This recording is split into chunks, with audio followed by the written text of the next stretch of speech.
दहेज, समाज क्या कहेगा। हमें तो आपकी बच्ची पसंद आ गई है। हमारे लड़के की कद काठी के हिसाब से देखे तो दोनों की जोड़ी बहुत अच्छी लगेगी। जैसा आप सही समझे। बेटा योगेश, तुम दोनों को अगर टाइम चाहिए तो आपस में अकेले में कुछ बात कर सकते हो। हम बाहर चले जाते हैं। जी पिताजी, जैसा आप कहें। योगेश और सविता को अकेले वक्त देकर सब वहां से चले जाते हैं। चाय कैसी लगी? चाय भी अच्छी लगी और आप भी। सच में? हाँ, मैंने तो फोटो देख के ही हाँ बोल दिया था। मुझे भी आप अच्छे लगे। आपको कुछ पूछना हो तो पूछ लीजिए, जैसे खाना बनाना आता है या नहीं, घर की क्या क्या काम कर लेती हूँ, वगैरह वगैरह। वो तो मेरी माँ आपकी माता जी से पूछ ही लेंगी। वो मेरा डिपार्टमेंट नहीं है। इधर योगेश और सविता जिंदगी भर का साथ जोड़ने की बात कर रहे थे। उधर सविता के पापा योगेश के पिताजी के सामने हाथ जोड़ के खड़े थे। देखिए, हमारा बेटा पढ़ा लिखा है, अच्छी नौकरी करता है। उसमें जितना पैसा लगा है कम से कम उतना तो मिलना चाहिए ना। 10 लाख से कम में तो नहीं हो पाएगा। बेटी हमारी बहुत होनहार है और 7 लाख भी तो कम नहीं होते हैं ना जी।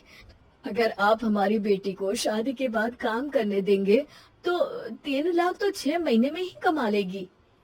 हमारे घर में ये सब नहीं होता। औरतें घर संभालती हैं और आदमी बाहर के काम। जरा मेरी बात तो समझिए। एक कार देने के बाद 10 लाख रुपए नगद देने में हमारी कमर टूट जाएगी। और इसके अलावा टीवी फ्रिज तो देना ही पड़ेगा। शादी की तैयारियां, मेहमानों की पूछ परख, बारातियों का स्वागत।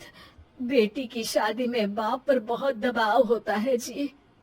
देखिए, हमारा बेटा कोई दुकान में रखी चीज नहीं है जिसके ऊपर हम भाव ताव कर सके और आप उसे कम दाम में खरीद लेंगे। 10 लाख से एक भी रुपया कम नहीं होगा। ठीक है, जैसा आप कहे जी, पर आधा पैसा अभी और आधा कन्यादान के वक्त दे देंगे। अरे, इसमें भी किश्त मांग रहे हैं आप?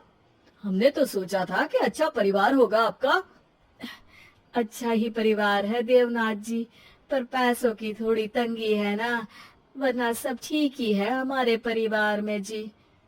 देवनाथ वहां से अपने बेटे योगेश को लेकर चले जाते हैं और कुंडली मिलवाई जाती है। 36 में से 32 गुण मिलते हैं। जल्दी शादी का मुहूर्त भी निकल आता है। अब कन्या को बुलाइए। आओ बेटी, यहाँ बैठो।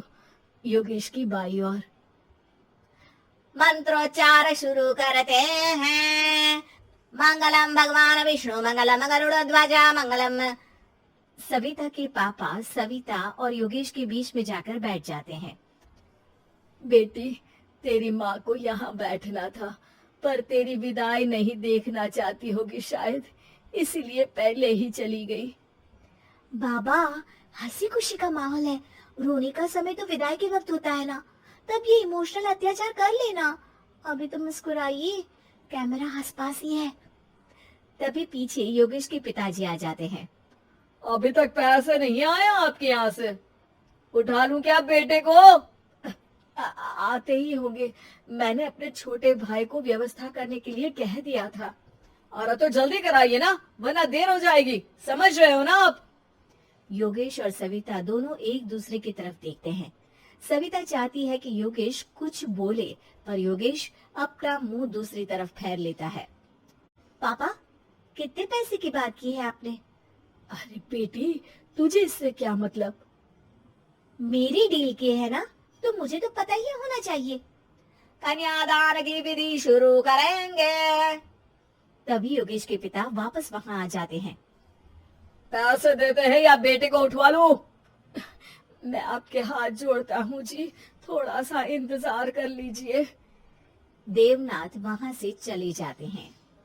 तुम अपने पिताजी से कुछ कहते क्यों नहीं? उनके सामने कोई आवाज नहीं उठाता। ऐसा नहीं है, कोई तो उठाएगा ही। तभी वहां सविता के चाचा एक बैग लेकर आते हैं और सविता के पापा को देते हुए कहते हैं, 9 लाख ही हुए। आत्माराम इशारा करके योगेश के पिता को वहां बुलाते हैं। क्या? सिर्फ 9 लाख? बाकी 1 लाख कहाँ है? नहीं हो पाए जी, शादी के बाद कर देंगे। अरे आप बात से पलट रहे हैं।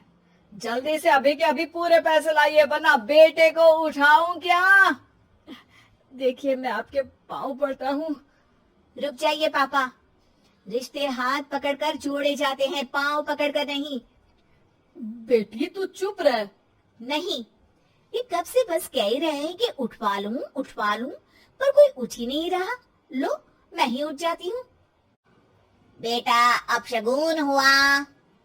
दहेज लेना सबसे बड़ा अपशगुन है, पाप है, पाखंड है। और योगेश, तुम्हें मैं पसंद हूँ तो कुछ बोलते क्यों नहीं? और तुम्हारे पिताजी, अरे देवनाथ जी, आपके नाम में ही बस देव है, काम तो आपके असुरों जैसे हैं। पर गलती आपकी नहीं, गलती मेरे पिताजी की है, जो आप जैसे लोगों को घर की दहलीज पे चढ़ने देते हैं। लेकिन एक बात साफ है, मैं आपके घर की दहलीज कभी नहीं चढ़ूंगी। अरे बेटा, समाज क्या कहेगा? यही कहेगा कि सविता के भीतर की माँ दुर्गा जाग गई थी, जिसने पापा के खिलाफ, गलत के खिलाफ आवाज उठाई। आसपास के लोगों ने जोरदार तालियां बजाई। समाज की तालियों से पता चला कि समाज क्या कहेगा। समाज ने सविता की बात को स्वीकार भी किया और उसको अपने सर आंखों पर भी बिठा लिया। सविता के पिता में हिम्मत जागी और उन्होंने कहा, देवनाथ जी, आप कह रहे थे ना बेटे को उठा लूं क्या? उठा लीजिए। हमारी बेटी को आपका लड़का पसंद नहीं है और हमें आप